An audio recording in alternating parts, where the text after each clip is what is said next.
Bonsoir madame, bonsoir monsieur, merci d'être avec nous ce soir. Votre émission de la femme et d'éducation familiale reprend pour cette nouvelle année. Très belle année à tous, donc santé, amour et bonheur, beaucoup de bonheur pour la nouvelle année. Mais pour l'amour et un supposé bonheur, il ne faudra néanmoins pas risquer de sa santé. On va se l'entendre dire ce soir par les experts, les invités de ce premier plateau de l'année de votre émission Jeudi Femmes. Et oui, ce soir, on parle d'un sujet que les uns et les autres ont qualifié d'accès explosif. C'est un phénomène qui gagne en ampleur. À chaque clic sur TikTok et sur les réseaux sociaux, au même moment où les hommes veulent muscler leurs membres, eh bien, les femmes veulent rétrécir leur sexe ou alors procurer des sensations fortes à leur partenaire sexuel avec l'introduction d'herbes et autres mixtures dans leur sexe. Est-ce que c'est conseillé? Est-ce que cela marche vraiment? Peut-il y avoir des conséquences pour cette pratique? Ébauche de réponse ce soir avec des invités que je vous présente dans quelques petits instants.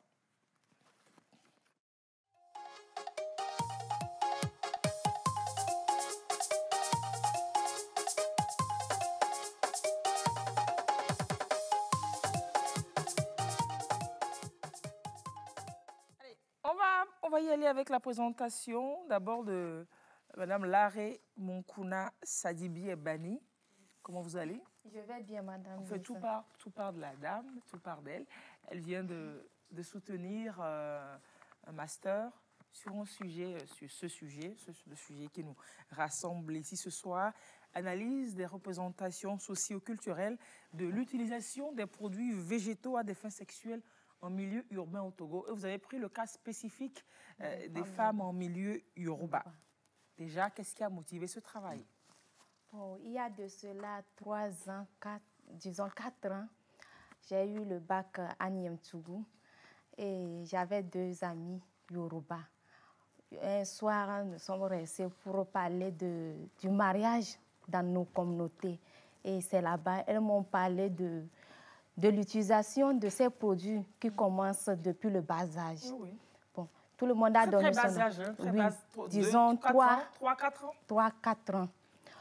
Bon, j'ai eu la chance aussi de faire un stage dans une pharmacie où le phénomène se répétait, c'est-à-dire les hommes qui viennent chercher les produits aphrodisiaques pour faire grossir leur sexe et les femmes qui viennent chercher des produits pour rétrécir le vagin. C'est ça. Et bon, disons qu'en dehors de ces 2 constats, dans la ville de Lomé, nous constatons sur les murs de Lomé aussi des affiches. Des affiches de gros pénis, machin chouette. Oui. Voilà. Et cela a attiré mon attention. Je me suis posé plusieurs questions et pour aboutir à mes résultats, j'ai rencontré les femmes Yoruba. Ouais. Mais dans toutes les communautés, ces pratiques existent. Mais chez les femmes Yoruba, c'est culturel, c'est depuis le bas âge. C'est ça. De vos études, il en ressort que c'est depuis très petite, 3-4 ans qu'on le leur fait. C'est quand même des rites par lesquels ces filles doivent passer pour espérer avoir un mariage heureux. On va en parler, on va décortiquer votre travail dans un petit instant. Juste le temps de présenter les spécialistes du domaine de la santé que nous avons sur le plateau ce soir. Docteur Jean-Claude Kolani, vous êtes gynécologue. Merci de partager ce plateau avec nous. Vous êtes spécialiste de la fécondité également, notamment. Oui, je suis gynécologue obstétricien. Donc, gynécologue accoucheur. Je suis aussi chirurgien des femmes. Et puis, dans ce beau métier, je me suis beaucoup intéressé à la prise en charge de ce qu'on appelle l'infertilité de couple. Ouais. Aujourd'hui, j'en fais mon dada. C'est ça. Est-ce qu'il est arrivé dans l'exercice de ce travail que vous découvriez que certaines raisons d'infertilité de femmes découlent de pratiques qu'elles ont eu à faire sur leur appareil génital? Tout à fait. Ce n'est pas rare de voir les femmes qui viennent avec un vagin complètement fermé. Fermé comment? Parce qu'on a utilisé des médicaments. Pour rétrécir? Oui, pour rétrécir. Et ça rétrécit? Déjà, le problème, c'est de savoir quelle est la dimension qu'on veut. Quelle est la dimension conventionnelle déjà? Avec quelle dimension est-ce qu'on est né? Et puis, c'est pour l'utilisation de quelle machine, en fait? Il faut que ça s'adapte aussi à la machine. Et pourquoi on l'utilise? Moi, peut-être je ne suis pas à la place de poser des questions, mais je suis très curieux de savoir. Pourquoi les femmes font ça? Non, c'est évident la réponse. Mais qu'on dise que déjà, à bas âge, Oui, 2 ans, 3. Qu'on utilise pour des jeunes, des petites filles. Quand je pense à la virginité, quand la fille elle est vierge, oui, je me demande ce qui se fait et je suis vraiment très curieux de savoir ce qu'elle sait. Elle va nous expliquer dans un moment. Merci également d'être là pour nous parler de ces conséquences, de partager ces conséquences que vous rencontrez avec nous. Nous sommes là pour nous édifier les uns les autres. Nina Amenouji, elle est tradithérapeute. Vous proposez des herbes aussi et des potions pour booster la libido, notamment des femmes, et pour rétrécir aussi. C'est vous qui faites des choses comme ça. Hein? Bonsoir tout le monde. Content d'être parmi vous. Oui. Nous proposons des herbes également, c'est vrai, mais pas de cette manière-là.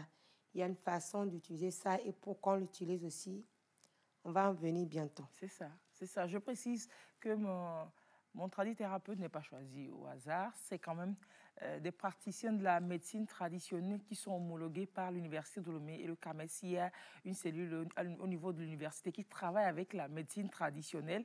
Et donc, pour recevoir, c'est avec le crédit donc, de ces personnes que je fais le choix, des praticiens que je reçois souvent dans Jeudi Femmes et dans d'autres émissions. Alors, on en vient à ce travail de Madame Laré Monkouna. Docteur veut comprendre 2 ans, 3 ans, 4 ans, qu'est-ce qu'on fait à ces petites filles-là? Qu'est-ce qu'on leur fait et pourquoi? Tout d'abord, ces femmes ont des facteurs ou des motivations que leur poussent à l'utilisation de ces substances. Oui. Bon, en premier lieu, on peut parler que c'est un rite culturel. Cela amène à la jeune fille, cela démontre son courage, l'endurance de supporter toutes les souffrances qu'elle affrontera dans la vie future. Ce qui veut dire que ça fait mal. Oui, ça fait mal. Elles sont conscientes bien. Maintenant, c'est quoi? Qu'est-ce qu'on leur fait? C'est quoi en fait le truc? Bon, ça dépend de certaines familles et des clans aussi. Dans certaines familles, on amène la jeune fille au bord de la rivière. On la déshabille, on prend des feuilles de djeka ou on mélange avec les racines de gongon-lili. On introduit dans le sexe de la fillette. De la fillette? De la fillette. J'imagine l'orifice qui n'est pas encore dégagé. Hein? Oui. Maintenant, bon, elle parle de l'importance du sexe. C'est-à-dire chez eux, à bas âge, vous allez apprendre la jeune fille ou la fillette à comprendre que telle partie de ton corps est importante et que tu dois l'entretenir. Donc, dans certaines familles, d'autres familles aussi, elles amènent les filles. La plupart de ces utilisations se font dans les toilettes où une nuit, la maman te réveille, elle introduit des substances où il y a plusieurs substances. Ça dépend des familles surtout. Il y a les feuilles de djeka toujours qu'on mélange avec les écorces de baobab pour introduire dans le vagin de la jeune fille. Il y a d'autres aussi, elles font sous forme de tisane où on donne à la petite fille de boire pendant 2 ans, 3 ans ou 4 ans même avant le mariage. Mais après le mariage, les pratiques continuent toujours. D'autres qui parlent du plaisir sexuel, c'est-à-dire j'utilise ça, c'est pour faire remonter le plaisir sexuel. Selon elles, dans leur milieu, il n'y a pas de caresse.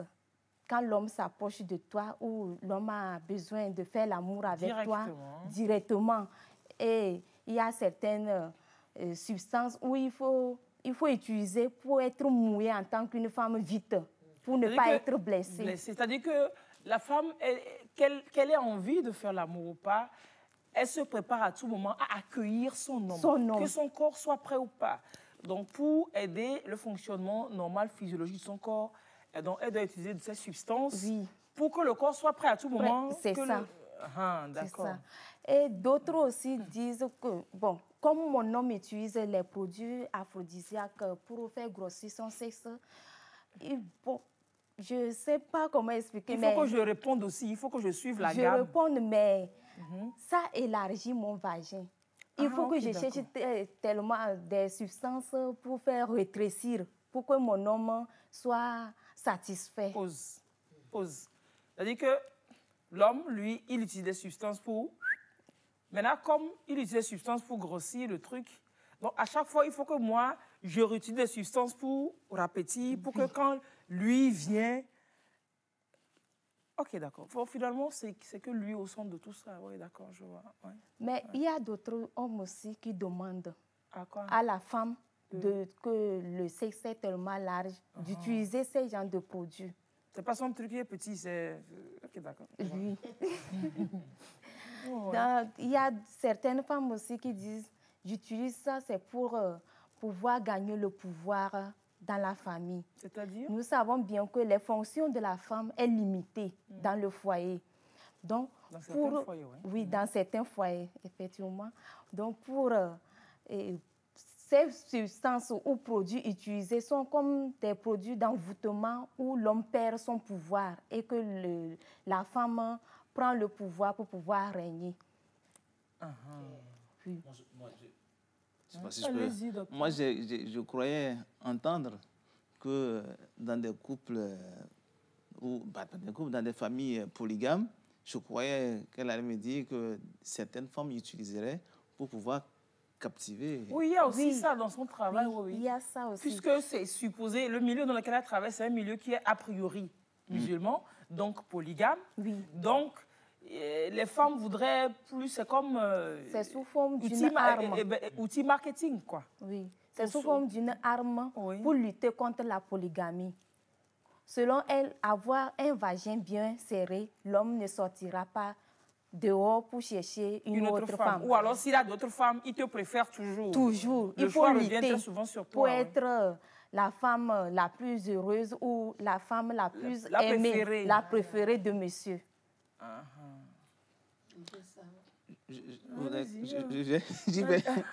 Non, mais le sujet, il est fort intéressant, hein, vous vous en doutez. On n'en parle pas. On n'en parle pas. On n'en parle pas parce que, vous savez, la sexualité est... On suppose qu'il est tabou. Il est tabou, c'est-à-dire que personne ne met ça sur la table comme ça pour qu'on en discute. Il faut que ce soit moi qui en parle. Oui, mais qui va en parler? Même dans les couples, quel que soit le niveau intellectuel, c'est toujours difficile d'aborder.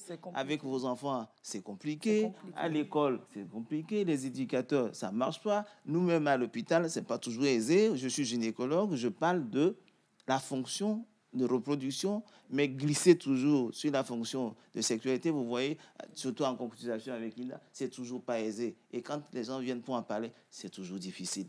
C'est pour dire que c'est un sujet déjà difficile. Mais moi, je suis frustré, homme, ici, d'entendre et de comprendre que finalement... C'est pour vous? Voilà. C'est pour vous qu'on fait tout ça?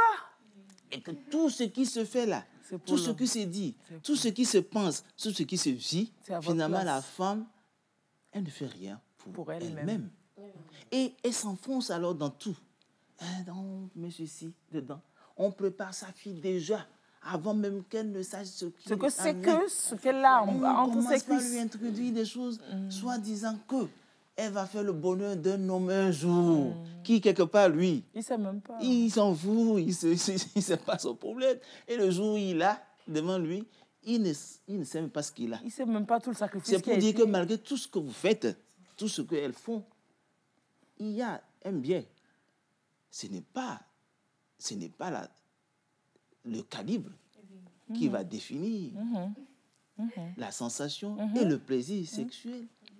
Il faut que les femmes se rendent compte que la dimension, les dimensions, la profondeur ou l'élasticité du vagin évolue avec le temps. Ça évolue avec l'âge. Vous avez dit tantôt que c'est serré, parce qu'elle est jeune fille, elle n'a pas encore perdu sa virginité. Mais quand on va grandir à la ménopause, il y a ce qu'on appelle les hormones qui vont faire que ce qu'on appelle les caractères sexuels secondaires vont venir, les seins vont pousser, le vagin va s'élargir, il y aura des poils. Tout ceci fait que ça également... Au niveau de l'adolescence, la puberté. Oui, ça va augmenter en dimension. La puberté. Et puis après, quand on grandit à un moment donné, forcément, il y a le sommeil et puis les choses régressent. L'accouchement arrive. Ou certaines femmes qui pratiquent des sports violents, ça peut élargir. Et après, quand on accouche, ça élargit. Quand on est ménopausé, ça change de dimension.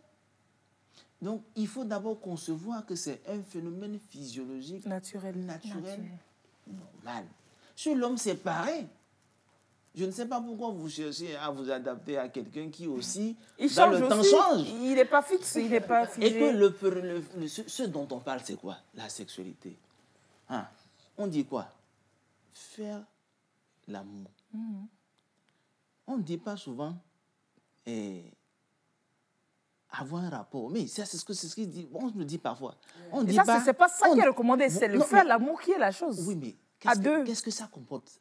Faire l'amour, ça ne veut pas dire seulement introduire quelque chose dans l'autre. Non. Mais il y a tout un ensemble. C'est tout un processus.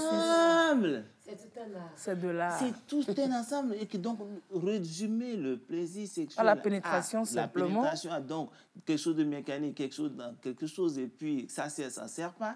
Ça ne marche pas. Oui. Ça ne marche pas. C'est pour dire que on ne doit pas se fier qu'à ça. Ou qu'on ne devait pas se fier à ça. Ce n'est pas... Vous avez parlé tantôt de la longueur du pénis. Ce n'est pas ça qui détermine le plaisir sexuel. C'est tout ce que je vais dire. C'est ça. Et que c'est tout un ensemble. Parce que je l'aime. Parce que cette soirée-là, c'est agréable. Vous, les femmes, vous le savez. De toute façon, d'ailleurs, pour les hommes, c'est trop facile. Il suffit de voir un bout de quelque chose, là, 1, 2, 3, il a réglé son problème. Mais vous, les femmes, vous avez besoin de quoi? Que les planètes soient alignées, que le soleil se lève bien, que le matin, vous ayez fait un message, etc., etc. Donc, vous voyez que le plaisir sexuel n'est pas qu'un problème de dimension, de calibre. C'est tout un ensemble. Maintenant, ce que je veux savoir, est-ce que dans votre travail, vous avez pu rencontrer des gens qui ont pu vous dire sur le long terme ce que ça donne? Est-ce qu'il y a des femmes qui ont reconnu, ou alors qui vivent, ou alors qui sont arrivées à vous parler de certains phénomènes qu'elles vivent à l'âge adulte et qu'elles relient peut-être à ces genres de pratiques qu'on leur a fait? Des conséquences. Des conséquences, oui. Certaines femmes témoignent d'avoir... Que le foyer est très heureux. La plupart, c'est vrai qu'il y a des conséquences, mais elles ne laissent pas. C'est pour cela que je disais qu'elles sont conscientes des conséquences, mais elles continuent dans ça. C'est un cercle vicieux. Oui. Ça te fait mal, ça crée des bobos, tu prends d'autres choses pour régler le bobo, tu t'enfonces plus encore. Ça crée des menaces. C'est sous forme de souffrance ou de menaces psychologiques que ces femmes subissent. Avoir des rapports sexuels même avec son homme, elle a peur parce que des fois, elle saigne. Il y a certaines femmes qui saignent au moment des rapports sexuels, mais n'osent pas dire à leur mari. Elle supporte. C'est-à-dire qu'elle a mal. C'est-à-dire que c'est des effets de tout ce qu'elle a utilisé. Ce qu'elle a utilisé. Ce qu'elle a utilisé. Il y en a qui reconnaissent ça et vous disent ça? Oui, oui. Bon, parlons de la simulation de la virginité avant le mariage. Oui. Il est recommandé en milieu ou bien dans la religion musulmane que la fille doit être vierge. Bon, généralement et globalement. Oui. Bon, quand la maman de la fillette ou bien de la fille constate que sa fille n'est plus vierge, elle fait recours à ces genres de pratiques, soit disant qu'elle veut faire amener l'hymen. En parenthèse, docteur, est-ce qu'on ramène la virginité? Une fille qui a été vierge, est-ce qu'elle peut se retrouver vierge de nouveau? Non, ce n'est pas un phénomène imaginaire, c'est physique. C'est-à-dire que c'est le corps. Et vous savez, l'entrée du vagin, les gens se représentent l'hymen souvent comme vraiment une membrane qui ferme le trou. Non. Et vous savez, le vagin, naturellement, c'est un orifice. Et vous, les femmes, vous le savez très bien. Même les petites filles, de temps en temps, elles laissent quelque chose se perdre dedans. C'est un orifice. C'est le pourtour de l'orifice qui est plus ou moins tendu, plus ou moins ouvert et plus ou moins dentelé. C'est-à-dire que c'est comme une membrane qui flotte, mais ce n'est pas aussi opaque. Quand c'est opaque et fermé, c'est une anomalie. C'est une maladie, c'est une anomalie.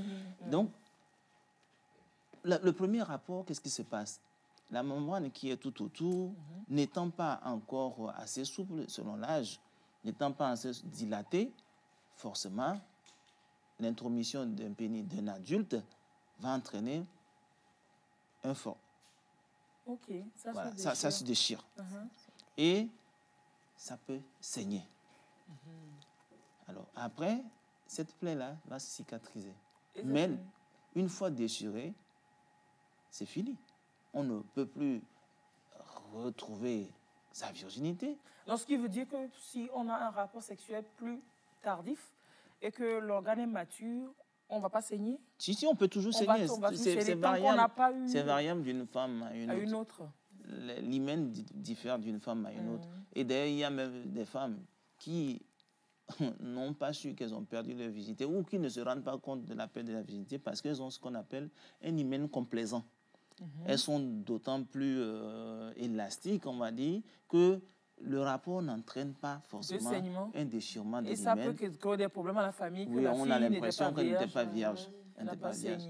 Mais l'idée qui était derrière cette question, c'est est-ce qu'une fois qu'on a eu des rapports et qu'on est dans le cas où la femme a eu un hymen qui a été déchiré, est-ce qu'elle peut reconstituer?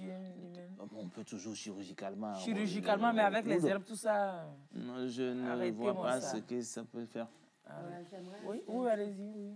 Par rapport à ce que la dame a dit depuis le début, c'est vrai que, disons qu'il y a des années, peut-être 50 ans en arrière, les mamans, elles ne sont pas trop au courant de la science, si on peut dire ça comme ça. Parce que le Djika, on continue de l'utiliser aujourd'hui. Parce que la plupart du temps, c'est nous qui faisons les choses avec les plantes. C'est à nous que les gens, c'est pas les gens posent plus de questions. Parce que ce que les gens introduisent, peut-être, c'est les plantes. Et tout, c'est les plantes la plupart du temps. C'est beau chose. Voilà. Du coup, aujourd'hui, j'ai ramené les choses pour que les gens comprennent mieux. Le Djika est devant nous ce soir. C'est plus pour des problèmes d'infection. Quand on sent les infections. Par exemple, une femme qui accouche à l'hôpital, les médecins lui disent elle peut prendre de l'eau chaude et faire sa toilette intime parce que la vapeur de l'eau va cicatriser ses plaies. Donc, quand on met la feuille de Djika dedans avec tout ce qu'elle contient, ses propriétés, ça aide plus. Là, si on va sur l'Internet, on cherche le Djika, c'est l'Acolea cordifolia. Quand on cherche, on trouve que c'est une plante sanitaire qui a plein de vertus, surtout contre les infections. C'est pour ça que j'ai mis l'ail, j'ai mis le nep-nep et puis j'ai mis les clous de girofle. C'est des choses comme ça, on mélange, on fait une infusion et puis on fait la toilette intime. Pas pour enfoncer dans le vagin quand on est très jeune ou pour préparer la fille au mariage. Oui. Des choses comme ça. Et donc, tout ce qu'elle raconte là, ce n'est pas dans de la pratique de la tradithérapie, ça, à comprendre. Non. Donc, j'imagine que c'est des herbes comme ça. Oh, et Dieu. Parce qu'elle appelle du Djika, on triture, puis on met dans le vagin de la femme. Peut-être ces femmes ont connu le Djika, que c'est une plante très bien. Mais la façon de l'utiliser, c'est ça qui a fait défaut. C'est ça qui a fait défaut. Parce que nous, c'est quand on est adulte ou bien on est jeune, quand on commence à avoir les infections, on va à l'hôpital. Des fois, on va à l'hôpital. Les médecins aussi, ils donnent des ovules. Donc, si on peut mettre des ovules là-bas pour finir avec les infections, il y a ces plantes aussi qu'on utilise pour finir avec les infections sexuelles. C'est cette réflexion maladroite que nous faisons des fois. S'il y a les médicaments de pharmacie que l'on peut introduire par là, pourquoi est-ce qu'on n'introduirait pas alors que le médicament de pharmacie a été traité pour? Oui, vous développiez quelque chose et j'ai voulu qu'on corrige en même temps. Oui, par rapport à ce qu'elle vient de dire, bon, dans les pharmacies, nous constatons que les mêmes femmes viennent pour chercher des produits. Par exemple, un produit qui traite une infection. Mais elle utilise ça parce que ça resserre son vagin. On utilise l'effet secondaire du produit. C'est comme certains produits corticoïdes que les gens utilisaient pour se dépigmenter la peau, des produits dont on travestit l'objectif. Est-ce qu'il y a des produits en pharmacie qui traitent l'infection et qui ressortent le vagin, docteur? Oui. Je n'en connais pas. Je n'en connais pas parce que ce n'est pas dit comme ça. C'est pas l'indication première Maintenant, je ne connais pas les médicaments usuels que je prescris aux femmes qui pourraient faire ça. Mais il faut savoir que médicalement, c'est possible. Hein? Oui. Ah, ça aussi, il faut le savoir. Médicalement, c'est possible. Puisque je vous ai dit que physiologiquement, le vagin, c'est quoi? C'est une partie du corps qui est constituée des tissus, qu'on connaît des tissus, on sait quand et pourquoi ça se passe comme ça. Donc, on a des phénomènes, des médicaments ou des principes thérapeutiques qui font qu'on peut ralentir l'évolution ou genre bien l'affaiblissement on peut redonner, muscles, voilà, de la tonicité. Voilà. Déjà, on sait que quand la femme accouche et qu'on suppose que, pas qu'on suppose, qu'il y a un certain élargissement, on peut tonifier déjà les muscles. Avec du sport ou avec des médicaments? Avec du sport. Mais il y a aussi des médicaments. C'est ce qu'on appelle la rééducation du périnée. Mais les médicaments dont je parle, c'est des choses assez entre guillemets sophistiquées. Hein. Okay. Ces médicaments sont, oui, des injections intravaginales, mais médicales. Je répète, ce n'est pas... médical. C'est médical qu'on fait. Il y a même des chirurgies là-dessus. Il y a du laser, on peut faire du laser. Donc, c'est possible, en effet, d'imaginer de rétrécir le vagin. Mais je voudrais insister que, encore une fois, que le plaisir sexuel ne se retrouve pas dans la pénétration simplement. Et que, justement, on peut imaginer que les femmes qui viennent acheter ces médicaments, qu'elles utilisent pour leur supposé effet secondaire rétrécissant, qu'est-ce qui se passe? C'est parce qu'elles s'intéressent à leur affaire. Elles sont bien branchées, elles s'occupent d'elles-mêmes, elles sont bien branchées. Quand je dis bien branchées, une femme a besoin d'être bien branchée pour cette histoire, pour que ça marche. Donc, elles sont très contentes, elles sont engagées et ça semble marcher. Elles vont dire oui, c'est parce que j'utilise ça que ça marche. Mais bien souvent, j'ai dit au départ que pour les hommes, ça semble être facile. Et que pour la femme, est-ce que vous savez que rarement les femmes ont des orgasmes? Bon, elles sont championnes de la simulation. Pas qu'elles sont championnes, mais encore une fois, elles font tout pour... faire plaisir à l'homme. Pour lui dire que tu as bien fait. Le gars n'a rien fait. Non, c'est pas lui qui doit faire. Tu es là à crier. Ah ben là, c'est ça le problème. C'est la femme. Il faut leur dire quand ça ne marche pas que c'est pas bien. C'est lui qui... Voilà, de toute façon. Mais on ne se rend pas compte que vraiment cette histoire, il faut qu'on s'asseye pour en parler. Le mec, il sait quoi? L'homme, c'est quoi? Qui lui a appris à faire ça? J'aime poser la question aux hommes qui viennent au bureau, ils disent, mais ça ne va pas. Je leur dis, qui vous a dit que la façon dont vous avez des rapports sexuels, c'est comme ça qu'il faut les avoir? Qui vous l'a appris? On nous a appris à manger, on nous a appris à marcher, à écrire, on nous a appris plein de choses, mais ça, personne ne l'a appris. Hein. Non. C'est de l'improvisation. Oui, c'est de l'improvisation, c'est la télé, et encore, la télé, les films. Ouais. C'est des montages, c'est des gros montages. Ce n'est pas des bons exemples. Les lectures, ce n'est pas toujours ça. Ouais. Donc, on ne maîtrise pas la chose. Et il n'y a pas d'école non plus pour aller. Si, il faut se faire son école. Sous nos cieux. Un sexologue.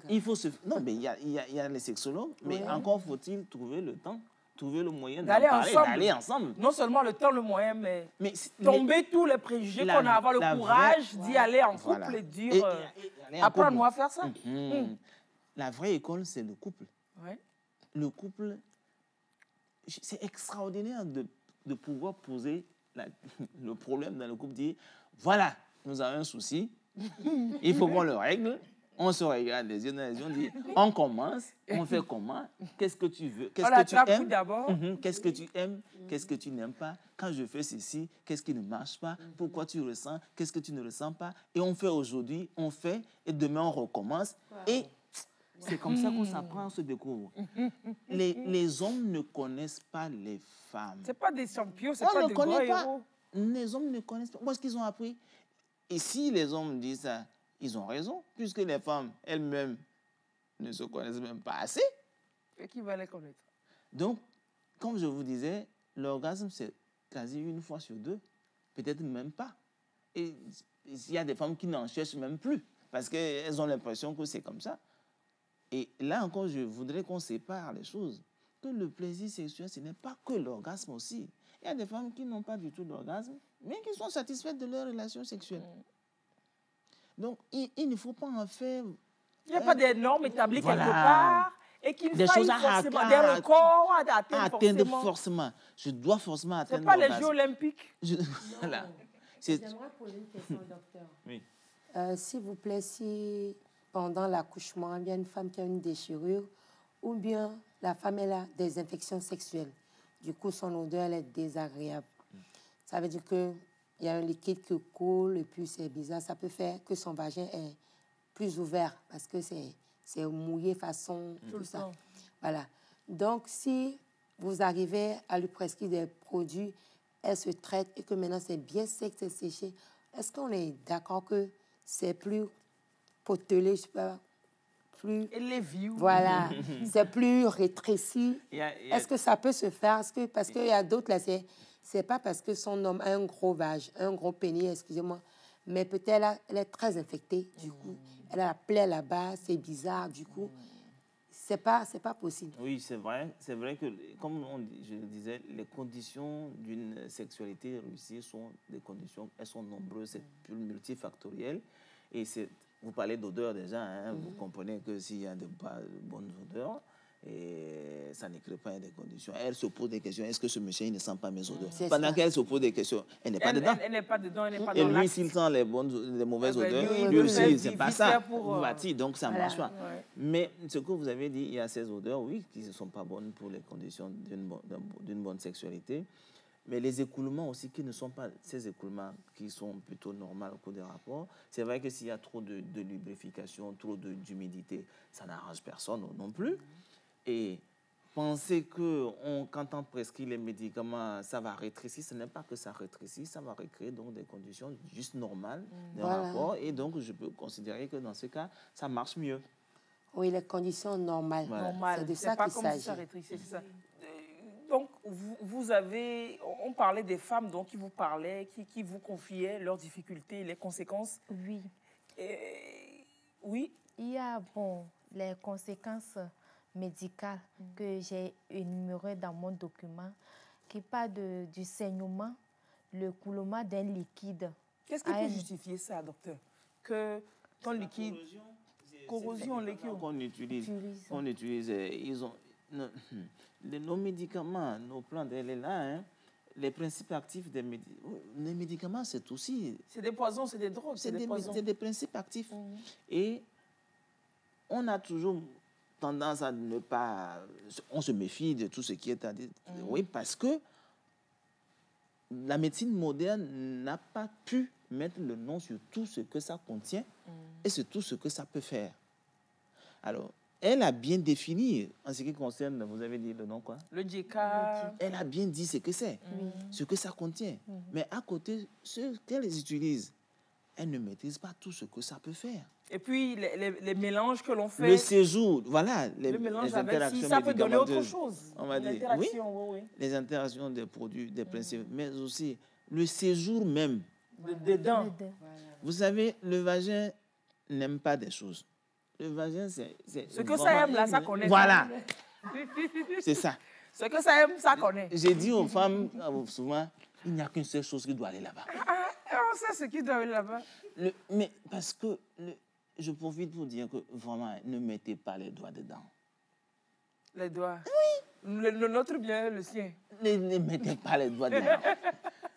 Ne mettez pas les... Non, mais je parle dans le vagin. Ouais. Oui, bien sûr. Oui. Oui, je demande nos doigts ou bien ses doigts. Même lui, il n'a pas besoin de mettre tout le doigt dans le vagin. Non, sérieux, il faut éviter de mettre des choses dans le vagin. Parce que le vagin, vous voyez, il est ouvert par le bas et tout ce qui est dedans, en fait, est destiné à sortir avec un système de nettoyage qui est automatique. Et puis bien réglé. Quand vous obligez quoi que ce soit à rester dans le vagin pendant un certain temps, vous savez, dans le vagin, c'est comme dans la ville de Lomé. on a des systèmes de gardiennage, des systèmes de sécurité. On m'a dit, il y a des microbes qui s'appellent, par exemple, des policiers, des gendarmes, des sapeurs-pompiers, etc., etc. Ils sont comme ça.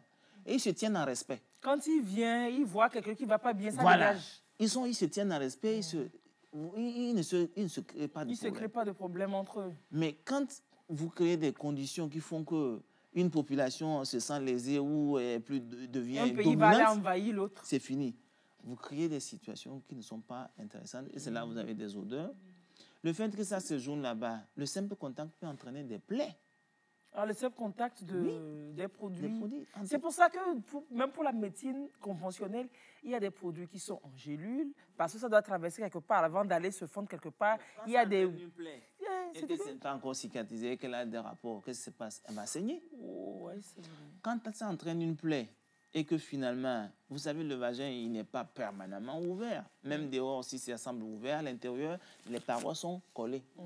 Allez, vous avez une plaie là. Vous avez une plaie en face. Vous gardez... Les deux collés comme ça, les deux plaies collées. Qu'est-ce qui va se passer? La cicatrisation aboutit à un accollement. Oh, ça va faire l'accollement, c'est vrai. Et plus tard... C'est fini, ça ne peut plus s'ouvrir, hein, c'est collé. Hein. Oui, elle voulait redire, elle a complètement fermé. Non, pause. Docteur, on n'a pas bien suivi. Réexpliquez ça.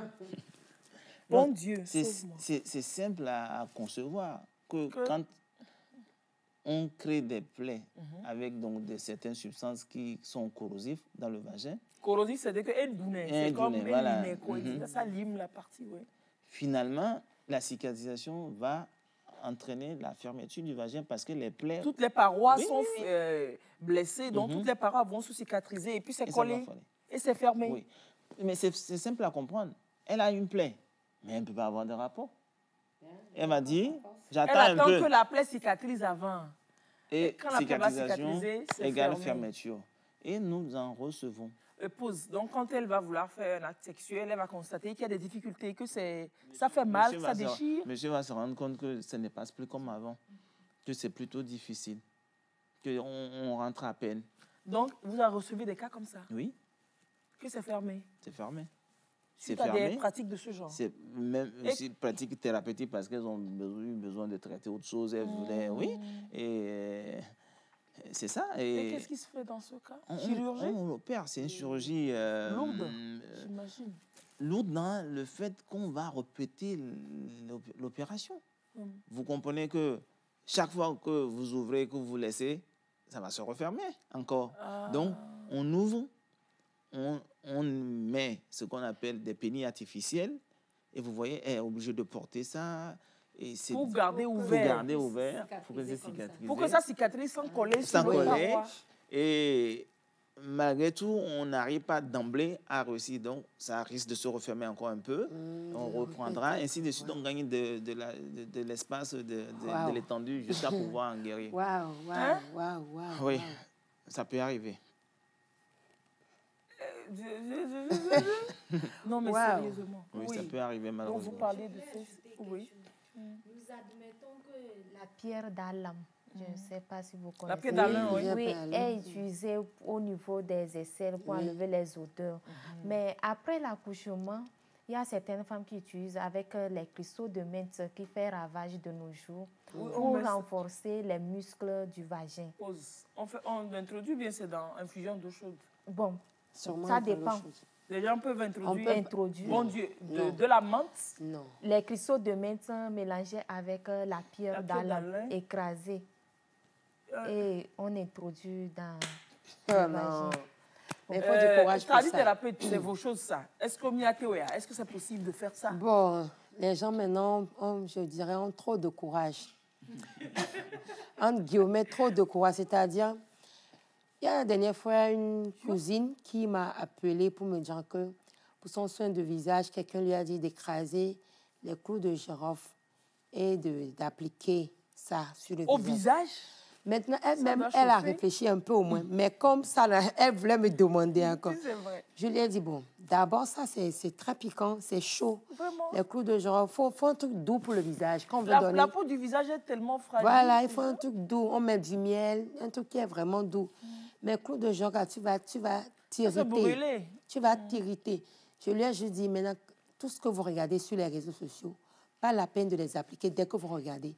Essayez de demander conseil aux gens qui sont vraiment dedans. Dans le domaine. Voilà, c'est ce que je lui ai dit. Sinon, tout le monde se lève et puis prend quelque chose et puis dépose là-bas. Oui, et maintenant, c'est devenu... Aujourd'hui, on a des spécialistes, plein de marchands, sur TikTok surtout. Je vous dis que ce réseau, visiblement, l'Afrique doit fermer ça parce que ça fait plus de mal que de bien. C'est extraordinaire. Et puis, ce réseau, dans la localisation africaine, il n'y a que ça. Quand on va te sucer le sein, elle va nous donner l'argent, on va mettre quoi dedans?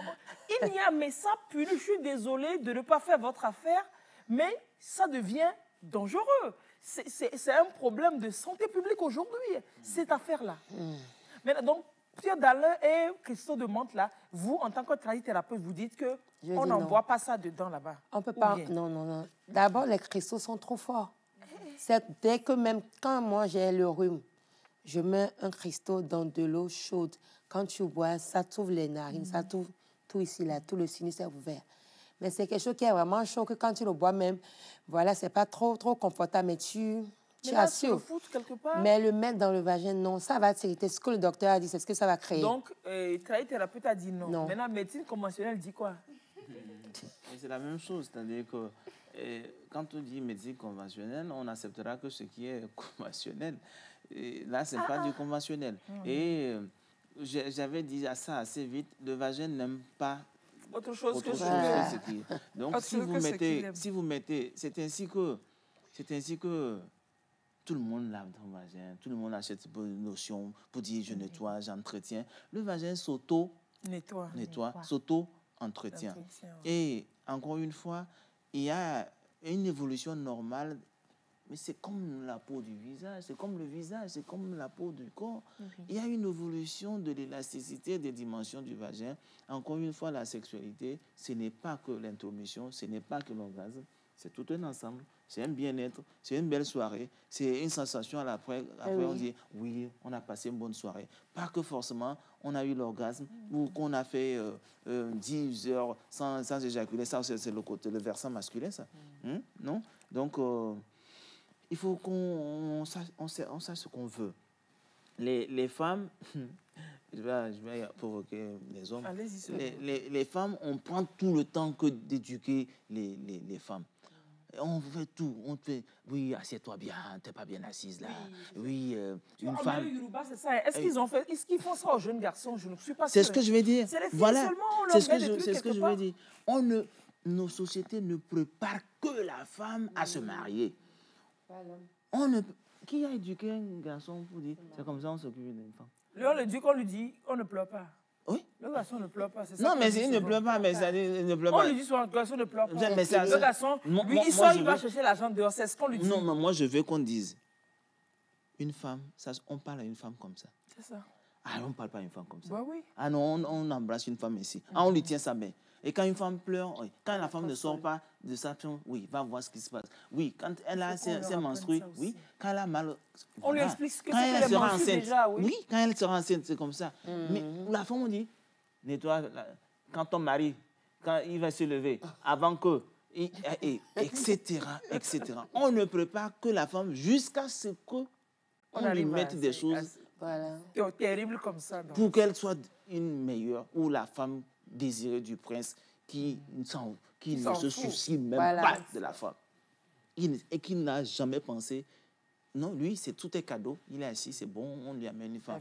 Donc les femmes, arrêtez. C'est à nous d'éduquer les enfants. Et puis c'est nous qui répliquons ces schémas. Oui, arrêtez de vouloir plaire aux hommes qui ne savent pas ce que vous faites pour eux d'ailleurs. Tout ceci, vous faites ça pour eux, est-ce qu'ils savent? Et de toute façon, je vous dis, ils règlent leurs problèmes. Quand il arrive, l'autre dit quoi? Que le monsieur, il arrive, il ne fait pas de caresses. Et puis c'est fini quoi? Il ne fait pas de caresses. Mais à quel moment elle a eu son plaisir sexuel? Les médicaments dont vous parlez, qui vont entraîner une humidification ou bien une préparation au préalable de la femme sans excitation. Ça, c'est au cas où le monsieur vient parce que ça peut arriver qu'il ne vienne pas. Tous les jours, elle est prête. Mais ça veut dire quoi? Qu'elle est toujours sous un certain traitement. Et quand je fais une analogie, pour que le vagin soit mouillé, il faut une sécrétion particulière.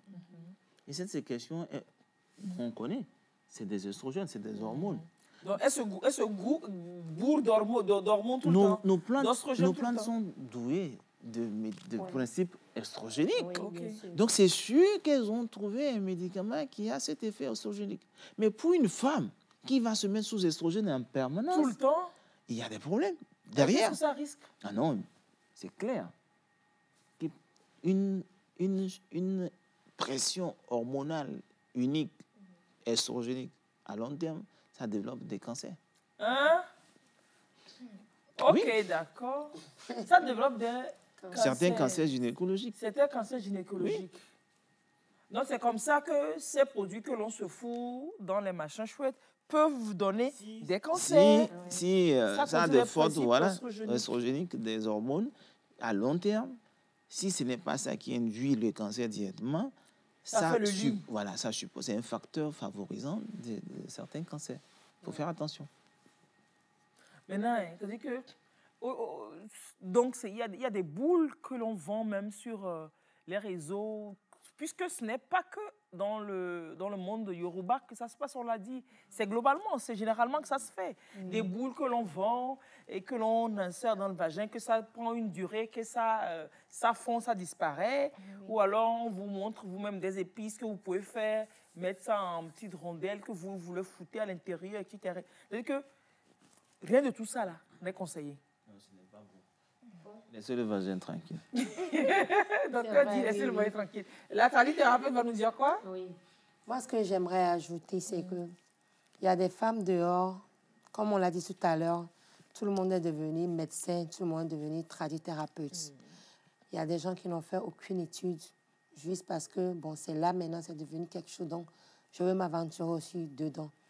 Alors que quand tu prends une plante, tu l'étudies, tu connais sa vertu.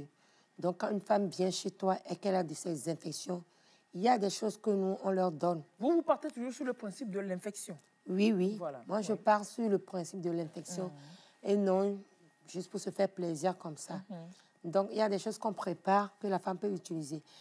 Par exemple, je donne l'exemple de l'ovule. Il y a l'ovule argile, comme les ovules qui sont en pharmacie, que les docteurs aussi prescrivent pour les femmes qui ont de ces infections. Il y a l'ovule argile que nous prescrivons aussi. Donc, l'ovule argile, qu'est-ce que ça fait?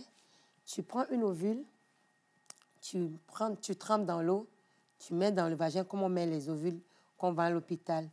Et ça pompe les infections. Dès que ça pompe, que ça ne peut plus pomper, l'ovule ressort d'elle-même.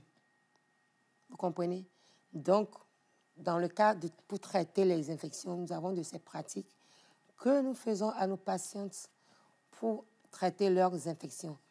Et non, on leur dit que prends ça, mets dans le vagin, prends ça aujourd'hui. Mais d'autres en ont mis avant de venir chez nous. Parce qu'elles ne sont pas parties prendre la bonne chose. Donc, au lieu que ça leur serre le vagin entre griffes, ça a plutôt donné une très, très grave infection. Donc, c'est quelque chose qui est vraiment courant de nos jours. Beaucoup ont pris des infections comme ça. Et donc, il faut qu'on les traite. Et c'est avec ces mêmes plantes-là qu'on traite, mais d'une autre manière. Ce qui veut dire que d'une manière ou d'une autre, il y a des trucs que vous permettez que l'on se foute à l'intérieur. Pas qu'on se foute à l'intérieur. Elle a dit, nous, même en médecine où il y a des ovules. Si, quand la maladie vient, quand l'infection vient, on ne peut pas laisser la femme comme ça. Le docteur l'a dit tout à l'heure que le vagin s'auto-nettoie. Là, c'est bon, ça s'auto-nettoie. Mais quand maintenant la personne est infectée, ça veut dire que le vagin ne peut plus s'auto-nettoyer. Il faudrait qu'on l'aide, qu'on lui donne un produit pour qu'elle se nettoie son vagin, afin que l'infection disparaisse, pour qu'elle se sente bien. C'est ça. Donc, ce qui veut dire que même s'il y a de ces produits que l'on peut insérer dans son appareil génital, dans son sexe, pour le traitement d'infection, il faut se référer à des praticiens qui s'y connaissent. C'est ça. Que ce soit des ovules en pharmacie ou bien des ovules d'argile, comme vous le dites, mais avec des principes actifs qui ont été étudiés, bien sûr, et calibrés, dosés. Voilà, ce n'est pas des créations bizarroïdes que l'on se met. Maintenant, pourquoi est-ce que... Votre étude, oui, allez-y.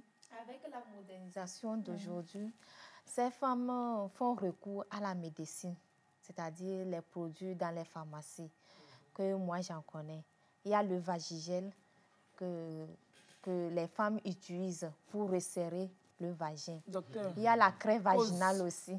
Vagigel, crème vaginale, tout ça, ça fait quoi? Mais comme je vous l'avais dit tantôt, ce sont des médicaments, je ne le connais pas particulièrement, mais je devine que ce sont des médicaments qui sont à base d'abord d'hormones qui vont permettre une régénération donc, du vagin, de la flore, d'équilibrer le milieu, etc.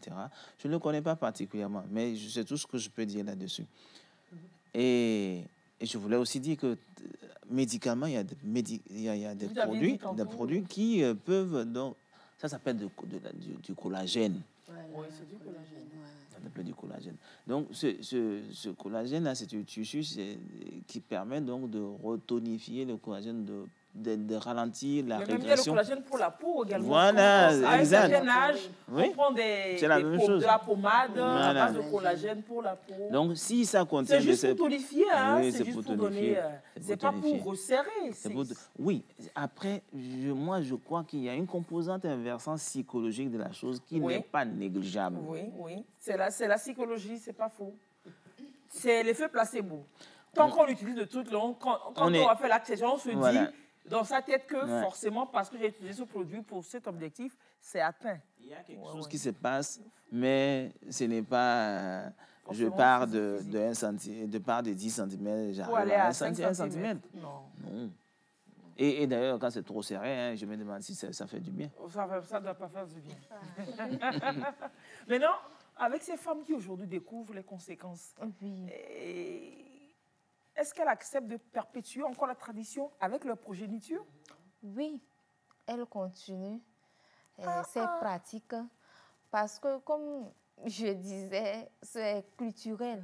Et que quand la femme arrive à satisfaire bien son mari et que l'homme témoigne que non, elle est bien. Elle est bien, l'homme retourne chaque année dans la belle famille pour renouveler la dot. Wow.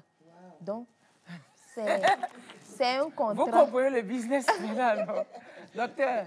Vous comprenez le business finalement. Ah, wow. Vous comprenez le business. Voilà, donc c'est... Donc, si le monsieur continue à chaque fois par être satisfait comme ça, c'est la famille qui gagne. Donc, moi, je fous ma santé en l'air pour qu'il y en a d'autres qui boivent, qui prennent de la cola et autres derrière. C'est ça. Ok, d'accord. Selon mes informations recueillies sur le terrain, bon, je parlais de la crème vaginale. Elles utilisent. Parce que si la femme est dans ses menstrues, elle veut stopper les règles. Pour avoir des relations sexuelles, oui. Elle utilise la crème vaginale ou elle met ça dans son vagin, elle frotte.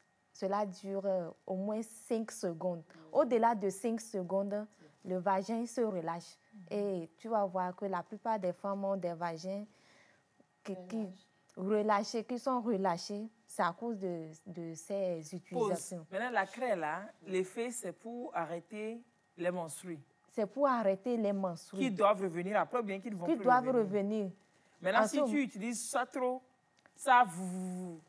Oui, le frottement doit durer entre 1 à 5 secondes. Docteur, genre arrêter les menstrues. Non, c'est des produits absorbants qui vont juste dessécher le vagin.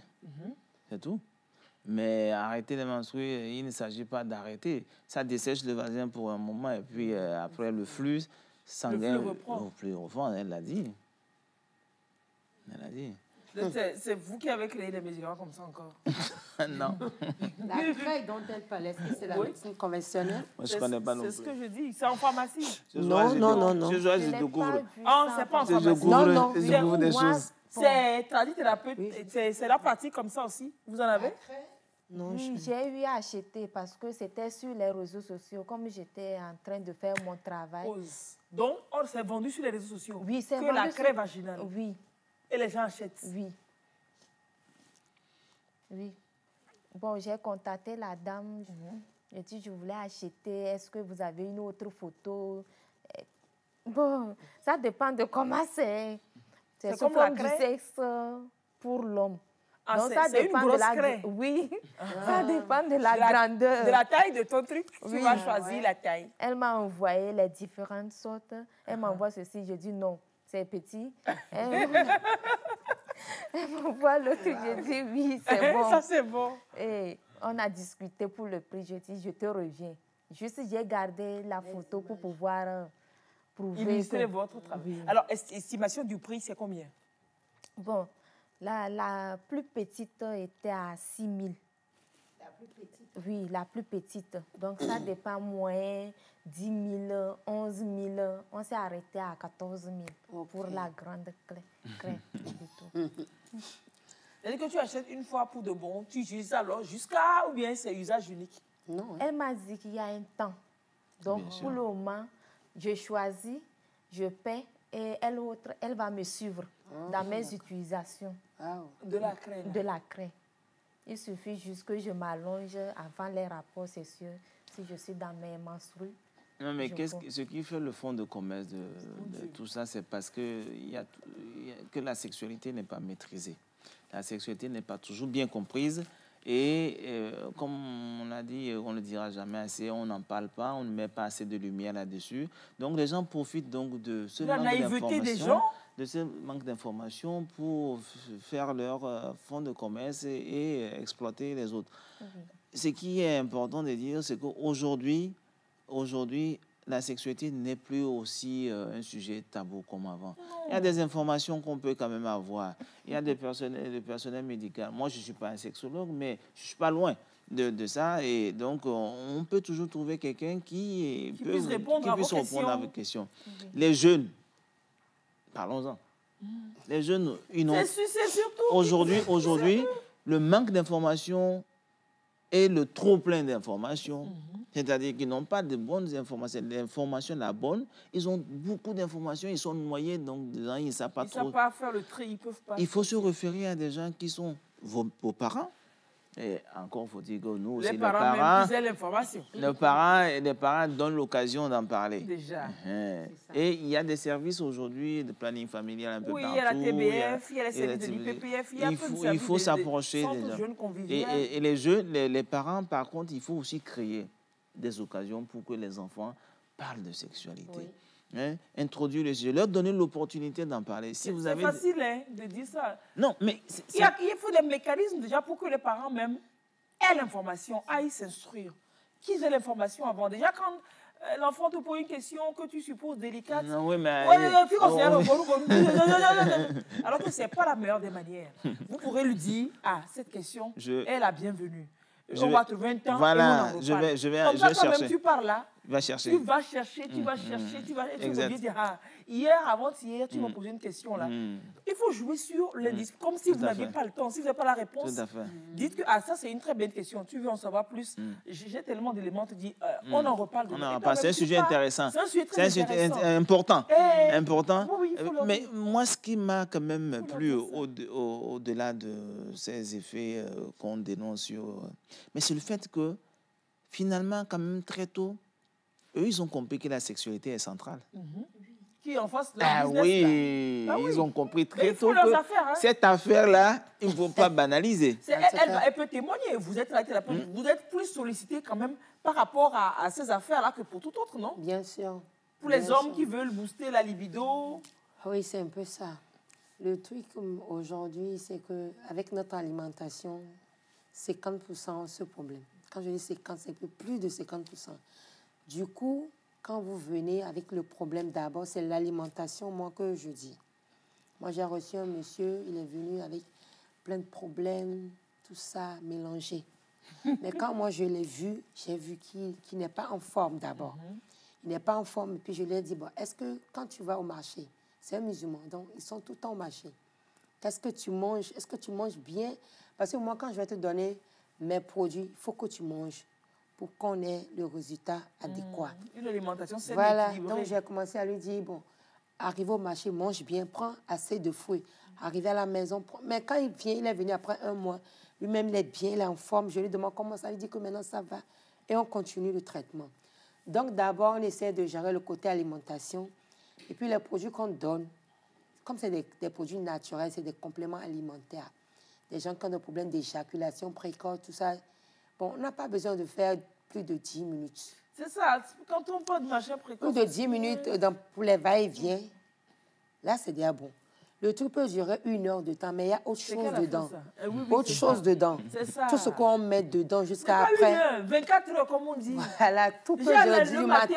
C'est parti. Voilà. Ça s'est déclenché, comme vous dites. Voilà. C'est ça qui est plus doux. Donc, je pense qu'il y a beaucoup de choses, comme le docteur l'a dit tout à l'heure. Il y a beaucoup de choses. Même la femme qui ne mouille pas. D'emblée, elle peut avoir une infection. Donc, il faut qu'elle aille voir un spécialiste. Parce que peut-être elle mouillait avant. Pendant les caresses, elle mouillait. Maintenant, elle ne mouille plus. Du coup, elle ne sent plus rien. Elle est juste là comme ça.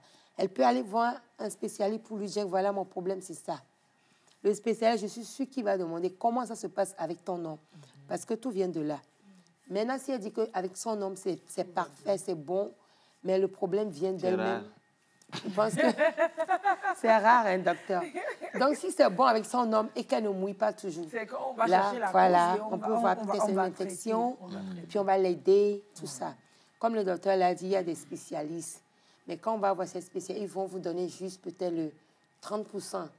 Les 70%, c'est vous-même qui allez découvrir qu'est-ce qui fait que ma femme peut bien jurer.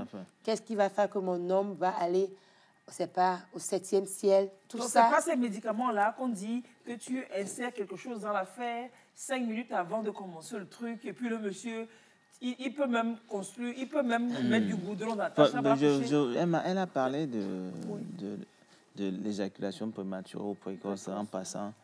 Et c'est toujours pour faire dire que le médicament, oui, mais l'homme d'abord. Vous allez constater que tous les hommes qui ont ce problème d'éjaculation précoce, ils sont capables de vous dire tout ce qu'ils ont utilisé depuis ce temps. Et que malheureusement, ça ne marche pas. Il faut d'abord se convaincre que ce n'est pas une maladie. Il faut parce que plus ça marche pas dans la tête, donc, plus ça se corse encore. Ce soir, je voudrais que ce message passe.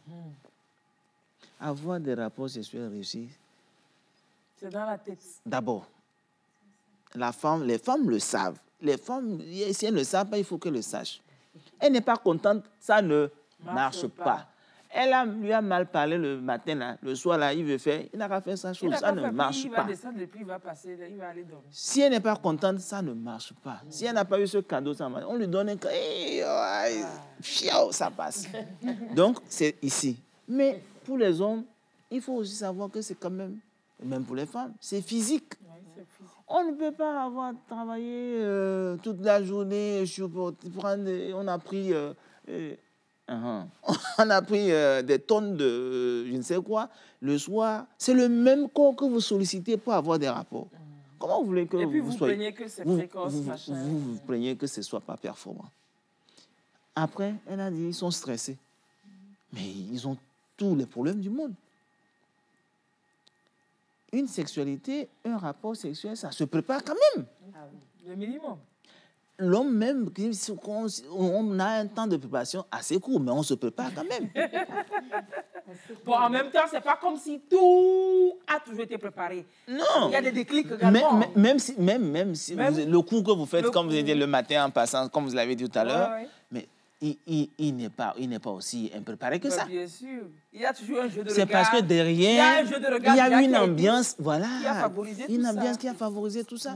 Donc, il faut que physiquement, on soit bien portant, physiquement, il a dit, il mange bien, oui. Il faut qu'on soit physiquement. Qu'on évite les maladies qu'on ne soit pas, qu'on ne soit pas mécontent, ça, qu'on n'ait pas de soucis. Un monsieur qui a une dette de des milliards. Oh, mais ça n'empêche pas qu'il fasse son truc à la maison bien. Non, mais ça veut dire qu'il est préoccupé par ça. Vous n'allez pas lui demander d'avoir une érection. Il n'a qu'à faire le truc bien, et puis bien appliqué, et puis après, il va donc, les régler avec tout ça, ça se peut pas mentalement, physiquement, on ne va pas dire évidemment spirituellement. Quand on parle de l'acte sexuel, il y a derrière quelque chose. Oui, bien sûr. Nous tous, nous sommes sur ce plateau-là. On est né par ça. Hein? On ignore souvent qu'on est né par l'acte sexuel. Hein? Ah oui. Donc, spirituellement, tout ce que ça comporte. Donc, ce n'est pas aussi banal que ça. Et il faut qu'on mette un peu plus de sérieux, qu'on accorde un peu plus d'importance à cela, qu'on ne feint pas de ne pas considérer. On fait comme si ce n'est pas important. Et pourtant, il y a un philosophe qui, peut-être, lui, en faisait trop. Freud disait que tout est sexuel. Tout est sexuel selon Freud, c'est vrai. Hein? C'est que tout ce que vous faites, en fait, c'est pour ça. Bon, c'est peut-être trop dire, mais c'est quand même central. C'est important. C'est important. Et je les félicite de prendre ça en compte très tôt. Mais sauf que on peut ne pas introduire les choses dans les vagins. On doit ou bien on peut? Non, on ne devrait pas. On ne devrait pas. Les choses. Il n'y a que le personnel de santé qualifié, qui soit traditionnel ou bien moderne, qui vous prescrivent quelque chose de la sorte. Tous les charlatans qui sont sur les réseaux sociaux, mais vous foutez votre santé en l'air. J'ai lu un article, je vous en parlais tantôt, docteur. J'ai lu un article sur le site du journal français Le Monde, un article sur une certaine herbe également, que les gens disent, je ne sais pas, je vais le dire, si vous avez l'information, que vous sachiez que ce n'est pas bien. Mettre du persil ou autre herbe dans du vagin est une pratique dangereuse. Il paraît que les gens pensent, voilà, c'est parti toujours d'une vidéo sur les réseaux sociaux, que persil a fait persil, et puis les gens s'y sont mis, et ça a commencé par faire des dégâts quelque part là-bas, et rapidement, un article a été écrit dessus pour dénoncer cela. Ce n'est pas bien. Les boules de machin, les trucs de chouette, etc. Et le docteur a dit que ça peut aller jusqu'au cancer. Oui, ou alors l'accollement du vagin, ou alors jusqu'au cancer. Et favoriser le lit de certains cancers. Complètement. Alors, vous, dans vos documents, vous avez fait des propositions après, par rapport à tous les constats que vous avez vus sur le terrain? Oui, peut-être au problème que vous avez vu. Vous avez fait un constat qui a relevé des problèmes. Vous avez proposé. Qu'est-ce qu'on peut faire aujourd'hui selon vous? Sensibiliser les femmes, leur dire que ce n'est pas possible. Quand vous me dites que les femmes qui connaissent les conséquences de la chose aujourd'hui, elles continuent néanmoins pas à perpétuer la tradition au niveau de leurs jeunes filles, moi, ça craint. Bon, moi, je suis une future anthropologue. Je ne peux pas prendre parti. Oui. Donc, vous ne pouvez pas trouver solution? On peut trouver une solution d'une autre manière, mais on ne peut pas leur dire de stopper, de prendre... Oui, mais qu'est-ce que vous proposez peut-être aux associations de femmes, aux médecins, aux autorités? De faire toujours recours à la médecine, aux docteurs, ceux qui sont mieux placés dedans, et ne pas composer les substances à leur manière pour pouvoir rétrécir le sexe. Parce que tout ça, là... Alors, quand on dit la culture, c'est la chose la plus difficile à arrêter, à faire changer. Quand c'est culturel... Et depuis des siècles. Ah oui, c'est ça. Alors, par contre, on se rappelle de l'excision. Oui, ça au moins aujourd'hui. Aujourd'hui, ça ressemble à quelque chose il y a des millénaires, mais il n'y a pas très longtemps. On considère que c'est une bataille gagnée. Ça veut dire quoi? Qu'il faut commencer quelque part. Il faut commencer par en parler et dire, oui, dans les communautés, les identifier, les amener à comprendre qu'il y a un problème derrière. Et souvent, c'est les victimes qui sont les meilleurs interprètes. Voilà. Celles qui ont utilisé dans la même communauté, on les amène à pouvoir dire, en fait, oui, ce qu'on a fait, ce n'était pas bien. Donc, c'est eux qui vont pouvoir dire aux autres femmes, on croyait que, comment on dit, l'absence de preuve n'a pas la preuve de l'absence. C'est ça. Ce n'est pas parce qu'aujourd'hui, on n'arrive pas à démontrer que ça ne marche pas, que forcément ça marche, je n'en sais rien. Mais il serait intéressant de vraiment creuser la chose, étudier les principes actifs de tout ce qui est utilisé, et puis de se rapprocher de la médecine traditionnelle, de se rapprocher des laboratoires de biochimie, pour qu'on analyse vraiment ce qu'il y a dedans. L'objectif, c'est que aujourd'hui, on dit Afrique, nous, Africains, nous aussi, on veut faire des choses. Pourquoi pas? Pourquoi pas trouver... faisons bien. Voilà, pourquoi pas finalement pour tirer quelque chose la santé de notre appareil sexuel, il vaut mieux s'adresser à un gynécologue qu'à un maraîcher. Bien sûr. Si je peux ajouter quelque chose. Bon, les personnes âgées pensent que c'est parce que la modernisation a changé beaucoup de choses. Selon elles, à leur temps, ce qu'on utilise aujourd'hui, que ce soit les feuilles de djeka ou les racines de gongoli, il n'y a pas de conséquences. C'est parce que les jeunes de maintenant ont modifié la préparation, les techniques d'utilisation. Il y a des conséquences. Donc, dans ce cas, pour conseiller, bon, nous allons adopter une autre stratégie. Sinon, leur dire stopper et trouver que c'est culturel. Que c'est ce qu'elles ont fait jusqu'à elles sont vivantes. Elles ont eu 45 enfants et qui va venir leur dire de stopper. Exactement. Ce qu'on va se dire maintenant, c'est quand même que ce soit pour avancer la date des règles, pour reculer la date des règles. Parce que les gens même se foutent des trucs dans le truc comme méthode abortive. Et ça, il y a plein de drames qui se passent, des tiges et autres, on se fout dans le vagin pour avorter. Ça ne marche pas, et on en meurt. Que ce soit pour ça, ou que ce soit pour rétrécir, que ce soit pour procurer plus de plaisir aux partenaires sexuels, etc., que l'on retienne globalement que c'est dangereux, ou bien, je parle sous vos contrôles, c'est dangereux de se mettre tout ça dans l'appareil génital. C'est complètement dangereux. Et vous qui avez fait une étude sérieuse dessus, les femmes qui l'ont fait, vous ont parlé des conséquences. Que ça marche, qu'après ça, il y a des conséquences, qu'elles saignent, qu'elles ont mal, qu'elles ont ci, qu'elles ont ça, mais qu'elles ne peuvent finalement pas arrêter. Non. Moi, je ne sais pas. Je ne sais pas comment il faut faire maintenant, parce que depuis que je préparais l'émission, j'ai encore fait le tour, surtout de TikTok. C'est hallucinant. Docteur, on fait comment? Il faut TikToker aussi. Il faut aller pour voir les choses. Il faut juste faire ce que vous faites, informer, et donner la bonne information et laisser les gens aussi découvrir que votre information est la meilleure. Malheureusement, il y aura des victimes. Et comme je dis, si on arrive à identifier ces gens qui veulent en parler, c'est eux qui sont les meilleurs porteurs du message. Et aujourd'hui, de moins en moins, on assiste à des choses comme ça, où les femmes viennent à l'hôpital avec des vagins qui sont à moitié ouverts. De moins en moins, on en trouve. Mais on y est arrivé parce qu'on en parle. On dit aux gens, et parce qu'il y a des gens qui, parmi les victimes, ont décidé de porter le message ailleurs. C'est tout, il faut informer. Ça. Nous, on n'a pas peut-être l'occasion souvent d'informer, d'éduquer comme ça à la télé, mais il faut en parler. Il faut faire le contre-pied. La société aujourd'hui, on ne peut pas. Nous sommes tous embarqués dans cette dynamique des réseaux sociaux. Il faut utiliser ce même réseau social pour passer. Voilà, c'est tout. La bonne information. Ce sera comme ça d'abord. Il faut aller sur leur terrain. C'est ça.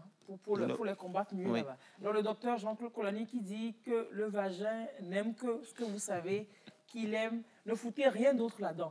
Après, quand même, Madame Nina Ameluji, il y a des plantes qu'on peut utiliser pour booster la libido. Pas en se l'introduisant dans le vagin, mais en utilisant en infusion. Rapidement, dernier conseil par rapport quand même à ces plantes qui peuvent booster la libido. Oui, bien sûr. Les plantes ont de ces principes actifs-là qui boostent la libido.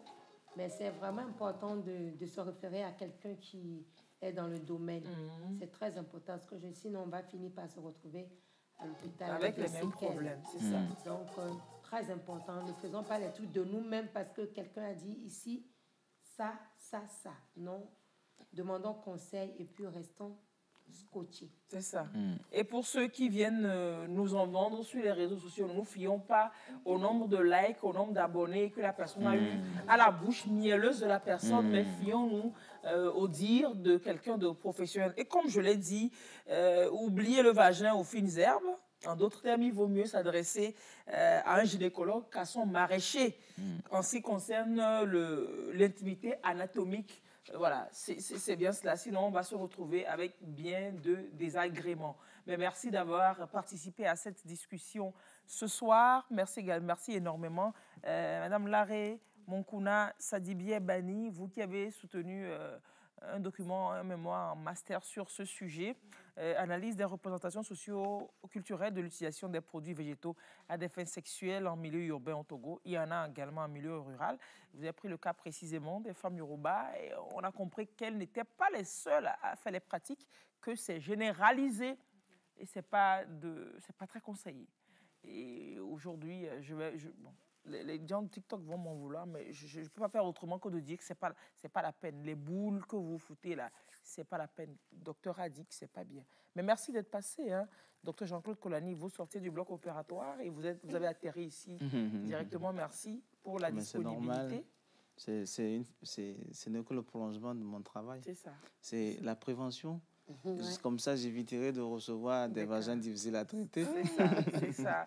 Et dans les articles, je vous disais que j'ai lu, il y a des gens qui s'amusent à ouvrir. J'ai lu un article, j'ai vu des photos même, dans une célébration, à ouvrir le champagne dans le vagin. Et puis après, c'est des péritonites, puisque la pression a envoyé l'alcool jusque dans l'appareil, jusqu'à là, ça a circulé. C'est qu'il y a des jeux dangereux qu'il ne faut pas faire au niveau de l'affaire là. Merci énormément. Rediffusion de l'émission mardi matin. Oui, c'est mardi matin aux environs de 9h30. Passez une très belle soirée. On se donne rendez-vous jeudi prochain. Au revoir.